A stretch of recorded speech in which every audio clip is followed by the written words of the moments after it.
ఒకటి కాదు రెండు కాదు 6 గ్యారెంటీలు 100 రోజులు అన్నాడు 6 100 అమలు చేస్తా అన్నాడు 420 హామీలు ఇచ్చిండు ఇందిరమ్మ ఇండ్లు కడతా అంటే ఓట్లేసిండ్రు ఉన్న ఇండ్లు గులగొడతా అంటే ఓట్లు వేయలే ఇలా ఉన్న ఇండ్లు గులగొట్టే పని పెట్టుకున్నాడు కొత్త ఇండ్లు దేవుడు ఎరుగు కానీ ఉన్న ఇండ్లు గులగొట్టే చక్కర్లో పడ్డాడు ఒక్క మాట దయచేసి మీరు ఆలోచించమని నేను కోరుతున్నా ఒక్క మాట జాగ్రత్తగా ఆలోచించండి మహేశ్వరం నియోజకవర్గంలో ఇలా రేవంత్ రెడ్డి గారి ప్రభుత్వం ఈ 10 నెలల్లో ఏం సాధించింది కొత్తగా ఏదైనా ఒక్క విజయం ఇక ఫలానా పని ఫలానా కార్యక్రమం ఒక్కటని ఉన్నదా ఏది లేదు మరి కానీ 2 జరుగుతున్నాయి ఇలా మూసీనదట మూసీని సుందరీకరిస్తా 1,50,000 కోట్లు ఖర్చు పెడతా అంటుండు ముఖ్యమంత్రికి ఒక ఆడపిల్ల లగ్గమైతే తులం బంగారం ఇచ్చేందుకు పైసలు లేవట మీకు కోడలి పిల్లలకి ఇస్తాన్న పైసలు నెలకు 2,500 లేవట ముసలోళ్ళకు పెన్షన్ పెంచుతందుకు పైసలు లేవట రైతులకు రైతు బంధు ఖాతాలో ఇచ్చేందుకు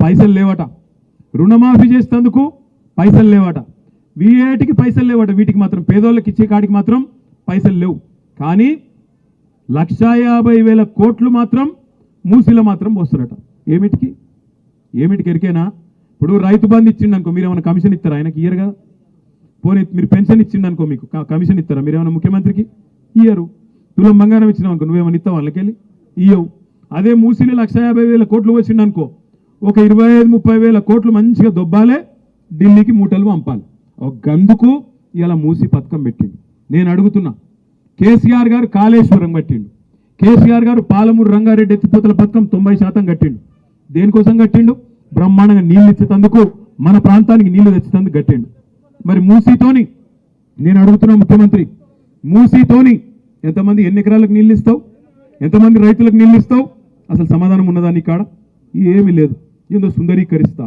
ఏందో చేస్తా అంటే తప్ప ఏం చేస్తున్నా ఆయనకు కూడా తెలియదు కేవలం కమిషన్ల పిచ్చి కేవలం పైసలు దొబ్బేతందుకు పేదవాళ్ళకి ఇస్తేనేమో పైసలు రావు అదే పెద్దవాళ్ళకి ఇచ్చి కాంట్రాక్టర్లకు ఇచ్చి బ్రహ్మాండంగా మూసీ పేరు మీద బ్యూటిఫికేషన్ కాదు లూటిఫికేషన్ చేస్తే ఆ పైసలతోని మళ్ళా కాంగ్రెస్ పార్టీకి పెద్దోళ్ళకి డబ్బులు పంపి కుర్చీ కాపాడుకోవాలన్న ఆలోచన తప్ప వేరేదేం లేదు మీ అందరితో నేను ప్రార్థించేది ఒకటే మా తమ్ముడు నీరటి శ్రీకాంత్ చెప్పిండు అన్నా ఫార్మా సిటీ మీరు సరే మేము కొట్లాడినాం కొంతమంది మా నాడు అయినా మమ్మల్ని ఒప్పించి మెప్పించి మాకు ప్లాట్లు ఇస్తామని ఇక్కడ పరిశ్రమలు వస్తే మాకు ఉద్యోగాలు వస్తాయని మీరు చెప్పి 14,000 ఎకరాలు 7 ఏళ్ళు కష్టపడి మీరు తీసుకున్నారు ఇలా 14,000 ఎకరాలలో ఉన్న ఫార్మా సిటీని ఆ రోజు ఇదే కోమటిరెడ్డి వెంకటరెడ్డి ఇదే రేవంత్ రెడ్డి ఇదే బట్టి విక్రమార్క ఇదే మల్రెడ్డి రంగారెడ్డి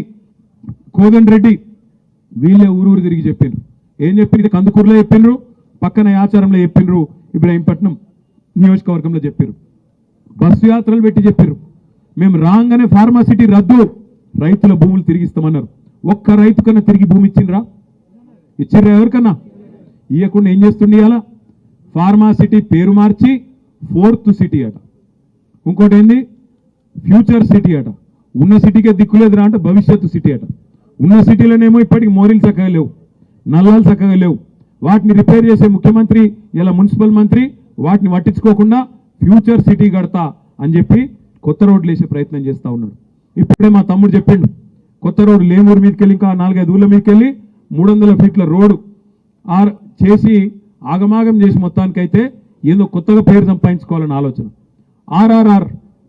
ఆర్ఆర్ఆర్ అనేది జాతీయ రహదారుల కింద మన ప్రభుత్వం ఉన్నప్పుడు 332 కిలోమీటర్ల ఆర్ఆర్ఆర్ను మనకు పైసలు పడకుండా పెద్దగా కేవలం ల్యాండ్ అక్విజిషన్ అంటే భూసేకరణ కాడికి కొన్ని పైసలు 50% మనము మిగతాది 50% కేంద్ర ప్రభుత్వం చేసేటట్టు పెట్టినాం ఈ ముఖ్యమంత్రి ఏమంటాడు పేదవాళ్ళ పథకాల కాడికి వచ్చేవరకేమో పైసలు లేవంటాడు కానీ ఆర్ఆర్ఆర్ దక్షిణ భాగంలో మాత్రం కేంద్ర ప్రభుత్వం చేయొద్దట రాష్ట్ర ప్రభుత్వమే చేస్తుందట 13,000 కోట్లు పెట్టి ఎందుకో ఎరికేనా ఎందుకంటే వెంకటరెడ్డి గారు రాష్ట్ర రహదారుల భవనాల శాఖ మంత్రి ఆయన నియోజకవర్గము ఆయన జిల్లా కాబట్టి అక్కడ కమిషన్ల కోసం కాంట్రాక్ట్ల కోసం మళ్ళా అలైన్మెంట్ మార్చి అక్కడ తమ వాళ్ళకు సంబంధించిన భూములు కాపాడుకుంటూ కేవలం ఇవాళ కాంట్రాక్ట్ కొంతమంది అస్మదీయులకు ఇచ్చుకునేందుకు ఆర్ఆర్ఆర్ అలైన్మెంట్ మార్చే ప్రయత్నం చేస్తున్నారు ఒక రియల్ ఎస్టేట్ బ్రోకర్ లెక్క పనిచేస్తున్నాడు రేవంత్ రెడ్డి తప్ప పొరపాటున కూడా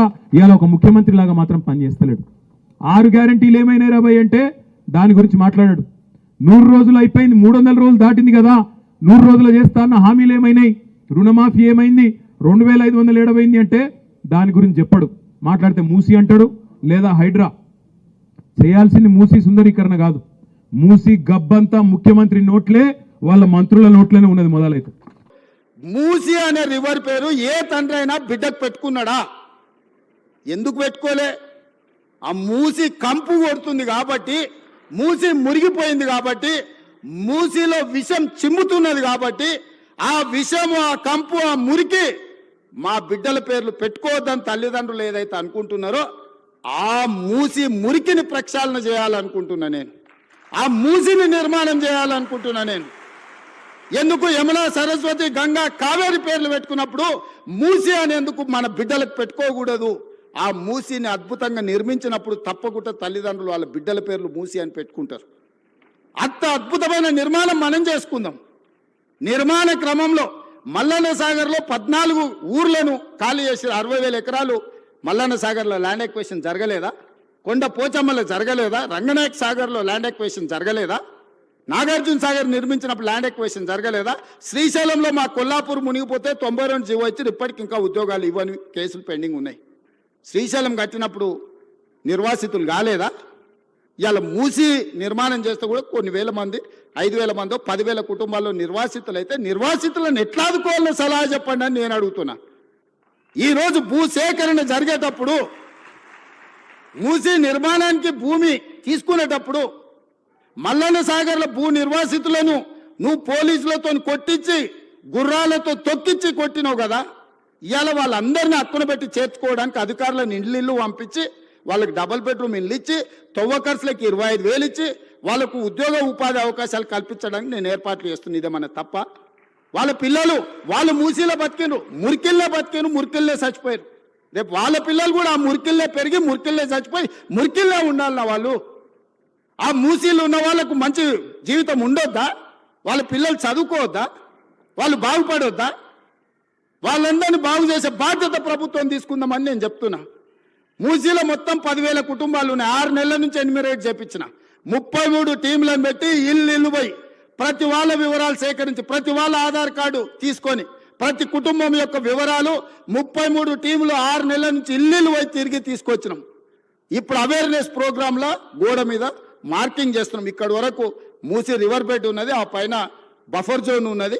ఇక్కడి వరకు వీటిని తొలగించాల్సి వస్తే మీకు నష్టపరిహారం ఇస్తామని చెప్పి మూసీలో గుడిసెలు వేసుకున్న వాళ్ళకి డబుల్ బెడ్రూమ్ ఇల్లు ఇచ్చి ఆత్మగౌరవంతో బతకడానికి తరలిస్తున్నాం. బఫర్ జోన్లో ఉన్న వాళ్ళని ఏ విధంగా ఆదుకోవాలనో ఆలోచన చేస్తున్నాం. ఇవాళ మీరందరూ సలహా ఇవ్వండి, వాళ్ళకి నష్టపరిహారం ఎట్లిద్దామో చెప్పండి. 1,00,000 కోట్లు కాళేశ్వరంలో కాలబెట్టినావు కదా, నువ్వు కట్టిన కాళేశ్వరం కూలి సచ్చింది కదా, 1,00,000 కోట్లు ఆడ పోసినావు. 5-10 వేల కోట్లు మూసీలో ఉన్న పేదోళ్లకు మంచి ఇండ్లు కట్టించి, మంచి పాఠశాలలు కట్టించి, ఆ పిల్లలకు మంచి ప్లే గ్రౌండ్ ఇచ్చి, మంచి విద్యను నేర్పిస్తే వాళ్ళు భవిష్యత్తుకి పునాదులు అవుతారు. వాళ్ళ బాగు కోసం కష్టపడదాం. ఆ పనిలో మీ ఇక్కడున్న ఇంజనీర్లు భాగస్వాములు గాండి అని చెప్పి నేను మిమ్మల్ని అడుగుతున్నా. వాళ్ళు మనోళ్ళే, నాకు తెలియదా? 20 ఏళ్ళు నేను కూడా పబ్లిక్ లైఫ్లో ఉండొచ్చిన. జిల్లా పరిషత్ మెంబర్ నుంచి ముఖ్యమంత్రి వరకు వచ్చిన. ఓసారి జడ్పీటీసీ, ఓసారి ఎమ్మెల్సీ, 2 సార్లు ఎమ్మెల్యే, ఓసారి ఎంపీ, ఈరోజు ముఖ్యమంత్రి. 20 ఏళ్ళు పేదోళ్ళ మధ్యలోనే తిరిగిన కదా, ఉన్నా కదా. పేదోడి దుఃఖం నాకు తెలియదా? ఇల్లు కూలితే ఎంత బాధ ఉంటుందో తెలియదా? వాళ్ళందరినీ ఎట్లా ఆదుకుందామో చెప్పండి, నష్టపరిహారం ఎట్లిద్దామో చెప్పండి. నువ్వు 7 లక్షల కోట్లు అప్పు చేసినావు, వాళ్ళ కోసం ఇంకో 10,000 కోట్లు ఎట్లయినా చేసి తీసుకొచ్చి వాళ్ళకి ఇద్దాం. మీరు మింగింది ఆపితే చాలు వాళ్ళకి ఇవ్వడానికి. ఏందుంది అందులో? 1000 ఎకరాల ఫామ్ హౌస్ ఉంది, 2 కోట్లు 3 కోట్లు ఎకరం ఉంది. అలా 2-3 వేల కోట్లు నువ్వు పండుకునే కానీ ఉంది కదా కేసీఆర్. హైడ్రా అంటే రేవంత్ రెడ్డి, రేవంత్ రెడ్డి అంటేనే హైడ్రా. రేవంత్ రెడ్డి మెదడులో వచ్చినటువంటి ఆలోచనకు ఒక సంస్థ హైడ్రా. ఈరోజు హైడ్రాను విమర్శించడం కాదు, హైడ్రాను పుట్టించినటువంటి రేవంత్ రెడ్డి దీనికి బాధ్యుడు. నిజంగా హైడ్రా చేయాల్సిన పనులు అనేక చెరువుల్లో బడాబాబులు, పెద్ద పెద్ద రియల్ ఎస్టేట్ కంపెనీలు, పెద్ద పెద్ద రాజకీయ నాయకులు, పెద్ద పెద్ద వ్యాపారవేత్తలు ఎవరైతే ఫామ్ హౌజుల పేరు మీదనో ఎస్టేట్ల పేరు మీదనో నిర్మాణాలు జరుపుకున్నారో హైడ్రా ప్రతాపం అక్కడ చూపాలి, పేద ప్రజల మీద కాదు. దమ్ము ధైర్యం ఉంటే వాళ్ళను కూల్చండి. టీఆర్ఎస్ దారిలోనే కాంగ్రెస్ పార్టీ వ్యవహరిస్తా ఉంది. ఈ రెండు దొందే దోపిడీ పార్టీలే, దొంగల పార్టీలే రెండు కూడా. గతంలో మల్లన్న చెరువు పేరు మీద ఆయన అక్కడ గ్రామాలన్నీ లేపేసి కనీసం నష్టపరిహారం ఇవ్వకుండా ఇష్టారాజ్యంగా వివరించారు. గతంలో టీఆర్ఎస్ ప్రభుత్వం గానీ కాంగ్రెస్ పార్టీ ప్రభుత్వం గానీ దోపిడీకి పాల్పడతా ఉన్నారు. ఆర్జీ ట్యాక్స్ గానీ ఆర్ఆర్ ట్యాక్స్ గానీ ఈరోజు ఇప్పటికి కూడా వేస్తా ఉన్నారు. రియల్ ఎస్టేట్ వ్యాపారస్తులు అందరూ కూడా తమ కబంధ హస్తాల్లో పెట్టుకొని అణిచివేసేటువంటి ప్రయత్నం చేస్తా ఉన్నారు. పెద్ద పెద్ద వ్యాపారస్తులను పిలిపించి బెదిరించేటువంటి ప్రయత్నం చేస్తా ఉన్నారు. పెద్ద పెద్ద కంపెనీలను పిలిపించి ఆర్జీ ట్యాక్స్ ఆర్ఆర్ ట్యాక్స్ వసూలు చేస్తా ఉన్నారు. పేద ప్రజల మీద ప్రతాపం చూపిస్తే ఈ ప్రభుత్వాన్ని సంధింపజేస్తాం తప్ప, అవసరమైతే భారతీయ జనతా పార్టీ కార్యకర్తలందరం దేనికైనా సిద్ధంగా ఉంటాం తప్ప, ఇప్పటికైనా హైడ్రాకు సంబంధించి విధి విధానాలు రూపొందించే సమయంలో ఖచ్చితంగా పేదవాడికి సంబంధించినటువంటి ఇళ్ల మీద గడ్డపార పెట్టేటువంటి అధికారం, బుల్డోజర్ పెట్టేటువంటి అధికారం లేదనే విషయాన్ని సందర్భంగా మనవిస్తున్నాం.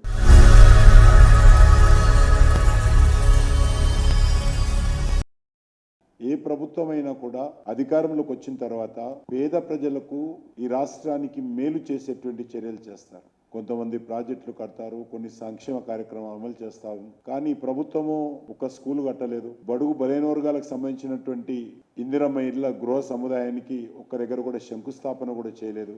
కానీ పేదవాడు నివాసం ఉంటున్నటువంటి బస్తీల మీద కన్నేసి ఆ ఇళ్లను కూల్చడం అనేటువంటిది నాకు తెలిసినంత వరకు దేశంలో ఇంతవరకు ఎక్కడ కూడా జరగలేదు. ఏ రకమైనటువంటి ప్రణాళిక లేకుండా, ఏ రకమైనటువంటి ఆలోచన లేకుండా అక్రమ కట్టడాల పేరు మీద పేదల ఇళ్లను కూల్చేటువంటి ప్రయత్నం ఏదైతే చేస్తుందో భారతీయ జనతా పార్టీ తీవ్రంగా వ్యతిరేకిస్తున్నాము, ఖండిస్తున్నాము.